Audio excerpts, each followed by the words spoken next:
Assalamualaikum warahmatullahi wabarakatuh. Adik-adik, hari ini Bu Erni akan membahas mengenai gerak melingkar. Apa yang dimaksud dengan gerak melingkar?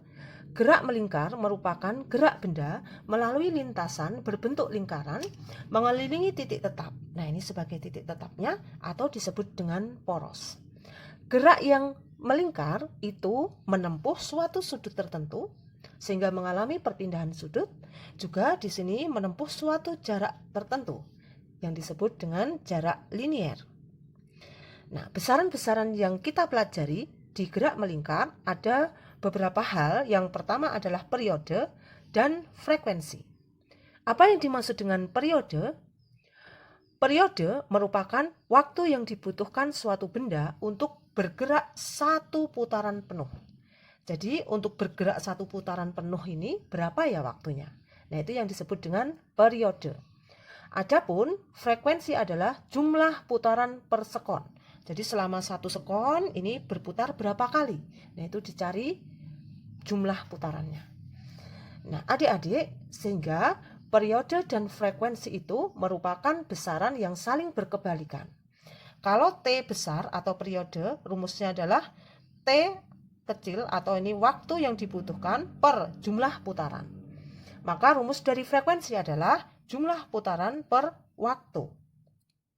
Atau kalau dalam soal sudah diketahui frekuensinya, maka untuk mencari periode tinggal 1 per F saja. Demikian untuk mencari frekuensi bisa langsung 1 per T. Nah, sebelum Bu Erni lanjutkan, silakan adik-adik klik tombol subscribe dulu ya. Terima kasih. Baik adik-adik, Bu Erni akan melanjutkan pembahasan. Kita akan mengenal sudut dalam bentuk derajat dan dalam bentuk radian. Nah, ketika suatu benda melakukan satu putaran penuh, maka perpindahan sudutnya adalah sebesar 360 derajat. Atau dalam radian besarannya adalah 2 pi radian. Nah, perpindahan sudut ini disimbolkan dengan delta theta. Nah, ini ya, misalnya dari A ke B, maka ini adalah delta theta-nya atau perpindahan sudutnya. Jika satu putaran penuh, maka perpindahan sudutnya adalah 2 pi. Nah, kemudian sekarang bagaimana cara menentukan jarak tempuh liniernya? Untuk menentukan jarak tempuh liniernya, caranya adalah besar perpindahan sudut ini dikalikan dengan R-nya. Nah, R-nya itu apa adik-adik? R-nya adalah jari-jarinya. Nah, ini ya, jarak tempuh linier disimbolkan dengan S, maka rumusnya adalah perpindahan sudut kali R-nya. Nah, sehingga perpindahan sudut bisa juga dicari dari rumus S per R. Nah, S ini adalah jarak tempuh linier, R ini adalah jari-jari. Nah, adik-adik, jika suatu benda menempuh satu putaran penuh, maka perpindahan sudutnya ini adalah sebesar 2 pi. Nah, ini ya, perpindahan sudutnya sebesar 2 pi. Sehingga jarak tempuh liniernya adalah 2 pi kali R. Nah, ini disebut juga dengan rumus keliling lingkaran. Nah, keliling lingkaran, satu lingkaran penuh. Gampang ya? Nah, adik-adik, untuk besaran yang ketiga yang perlu kita pelajari adalah kecepatan sudut atau disebut juga dengan kecepatan anguler. Kecepatan sudut, rumusnya adalah besar perpindahan sudutnya per selang waktu. Nah, mudah kan? Kecepatan sudut ini merupakan besaran vektor, yaitu besaran yang memiliki nilai dan memiliki arah. Jika kecepatan sudut bertanda positif, maka arahnya adalah berlawanan jarum jam. Jika kecepatan sudut bertanda negatif, maka kecepatannya adalah searah jarum jam. Nah, mudah kan adik-adik?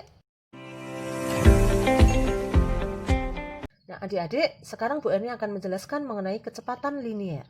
Nah, tadi kalau kecepatan sudut disebut juga dengan kecepatan anguler, caranya adalah besarnya perpindahan sudut per selang waktu. Nah, maka kalau kecepatan linier ini adalah besarnya jarak tempuh linier ini per satu satuan waktu. Nah, kecepatan linier ini juga merupakan besaran vektor ya adik-adik.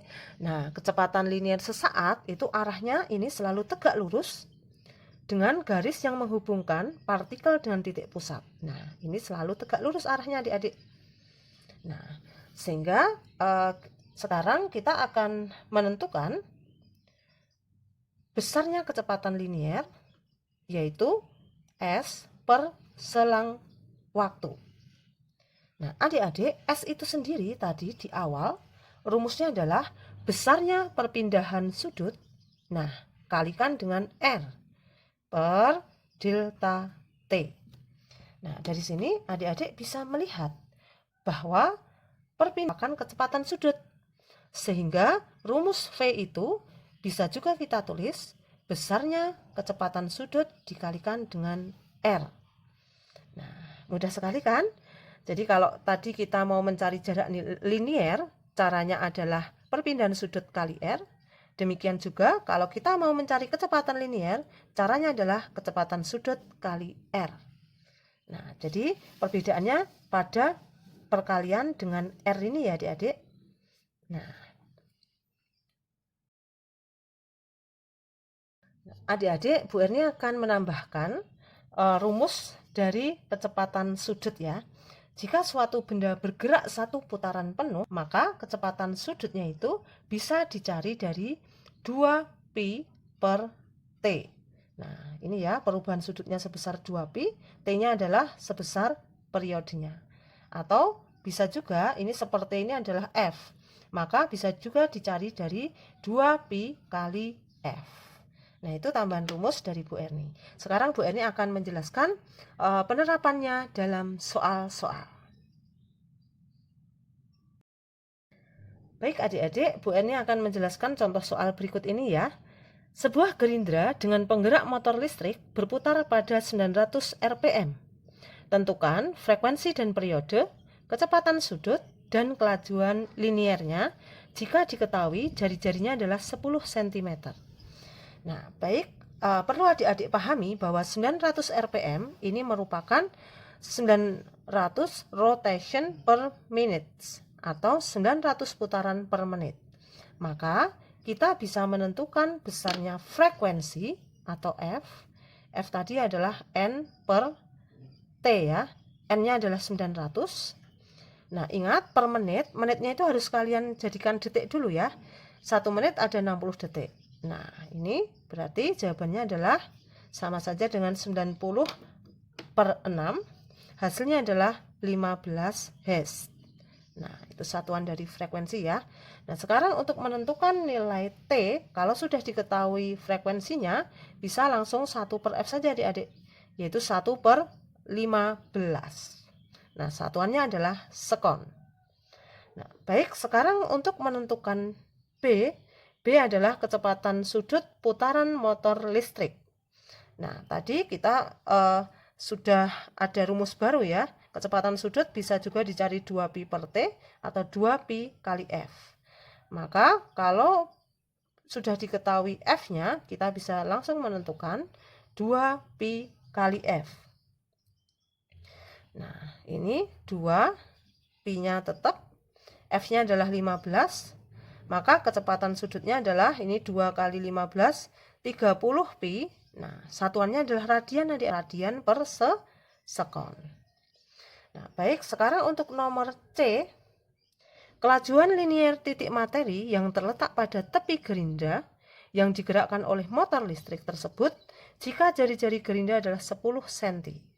Nah, ingat rumus V, kalau sudah diketahui kecepatan sudutnya, rumusnya adalah kecepatan sudut kali R. Kecepatan sudutnya adalah 30 pi, R-nya adalah 10 cm. Nah, 10 cm ini harus dijadikan meter adik-adik. Dijadikan meter yaitu 0,1 meter. Maka jawabannya adalah 30 kali 0,1 adalah 3.